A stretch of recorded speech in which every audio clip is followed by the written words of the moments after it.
Jengger ayam Bangkok itu sebenarnya penting nggak sih? Pertanyaan ini sering muncul karena banyak orang melihat jengger hanya sebagai soal tampilan. Padahal, kalau diperhatikan lebih dalam, jengger memberi banyak petunjuk tentang kondisi ayam. Kesalahan pertama yang sering terjadi adalah menilai jengger hanya dari besar atau kecil. Banyak yang langsung berpikir, jengger besar berarti bagus.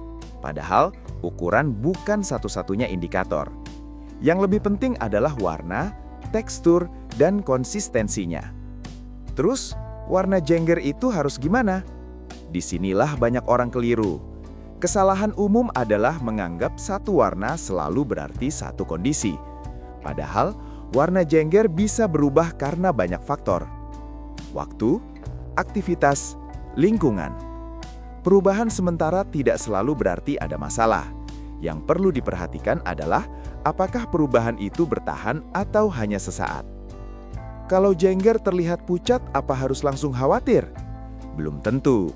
Kesalahan berikutnya adalah langsung panik melihat jengger tidak seperti biasanya. Padahal, jengger bisa terlihat berbeda di waktu yang berbeda. Pagi, siang, dan sore bisa menunjukkan kondisi yang tidak sama. Tips praktisnya, perhatikan jengger di jam yang relatif sama setiap hari. Dengan begitu, kamu membandingkan kondisi yang sebanding. Kesalahan lain yang sering terjadi adalah terlalu sering menyentuh jengger. Niatnya untuk mengecek, tapi terlalu sering dipegang bisa membuat ayam tidak nyaman. Jengger sensitif. Ia lebih baik diamati dengan mata daripada sering disentuh. Kalau jengger terasa dingin, apa artinya? Ini pertanyaan yang sering bikin panik. Padahal, suhu jengger bisa dipengaruhi lingkungan sekitar. Udara dingin, angin, waktu pagi. Tipsnya, jangan menilai suhu jengger tanpa melihat kondisi sekitar. Perhatikan konteksnya. Kesalahan berikutnya adalah menilai jengger secara terpisah tanpa melihat perilaku ayam. Jengger memberi petunjuk, tapi bukan satu-satunya. Perilaku ayam adalah pendamping utama pembacaan jengger. Kalau jengger terlihat berbeda tapi perilaku stabil, pendekatannya berbeda dibanding saat jengger berubah dan perilaku juga ikut berubah. Dan ini baru bagian awal. Masih banyak kesalahan kecil dalam membaca jengger ayam Bangkok yang terlihat sepele tapi sering bikin kita salah ambil langkah.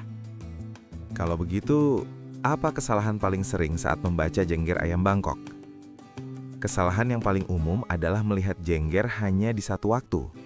Datang ke kandang, lihat jengger, lalu langsung menyimpulkan. Padahal jengger itu dinamis. Ia bisa berubah sepanjang hari. Tips praktis pertama, bandingkan jengger di waktu yang sama. Pagi dengan pagi, sore dengan sore. Dengan begitu, perubahan yang kamu lihat lebih akurat.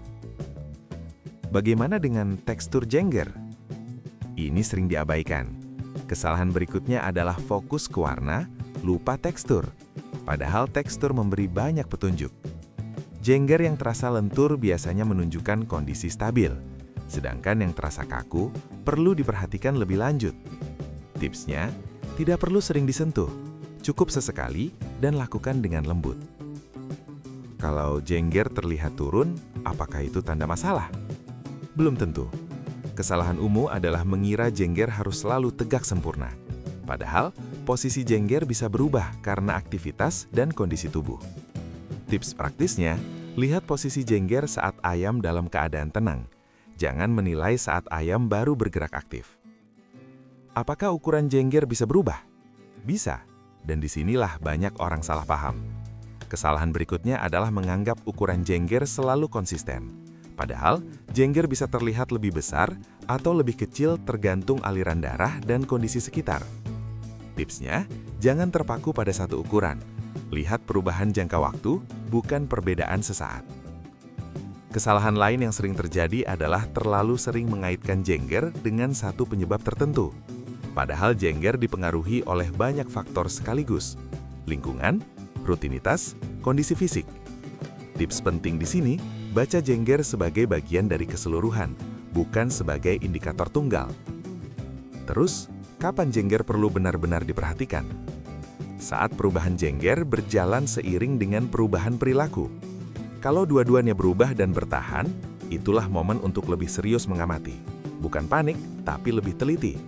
Dan setelah memahami ini, kamu mungkin mulai sadar bahwa jengger ayam Bangkok bukan alat diagnosis instan. Ia adalah sinyal, bukan keputusan.